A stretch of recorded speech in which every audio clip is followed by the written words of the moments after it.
예, SBS 비즈예요. SBS 비즈. 2025년도 12월 16일자기 싸요. 중국, 한국 경기 가지 말고 동남아 진출 등 협력하자라고 나왔네요. 방금 내가 그런 얘기 했잖아요. 어,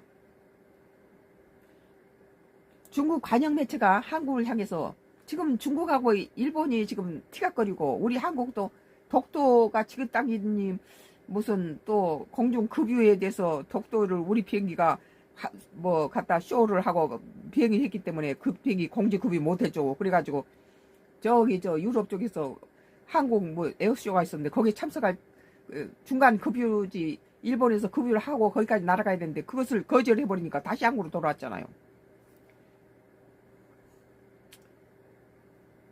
한국 내 중국 관영 매체가 한국을 향해 중국 고도 산업 고도화 위협이 아닌 기회와 시장 확대로 인식해야 한다고 주장했습니다. 같이 하자는 거예요. 한국 내 경계감에 대해 동남아 등 제3국에서 서로 협력할 수 있다는 것입니다. 일본하고 한국을 같이 잃어버릴 수는 없죠. 그리고 또 한국하고 중국은 일본에 대해서 같은 배를 탔어요. 2차 대전의 피해국이잖아요. 15일 중국 공산당 기관지 인민일보 계열의 영자신문 글로벌 타임스는 사설격인 GT 목소리에서 중국 제조업이 부가가치 사슬을 따라 상위 단계로 이동함에 따라 특정 분야에서는 양국 간 경쟁이 심화하고 있지만 이러한 경쟁이 양국 산업의 관계는 전부는 아니다며 이같이 강조했습니다.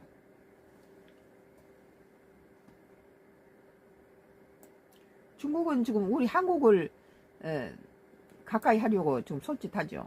사설은 같은 날 한국무역협회 국제 다카이치 사나이가 바뀌면서 중국 중일 관계가 악화되고 우리 이재명 대통령이 당선되면서 한중 관계가 좋아졌어요. 그리고 다카이치 사나이가 등장하면서 한국과 일본과 또 중국과 일본과 관계가 악화됐어요.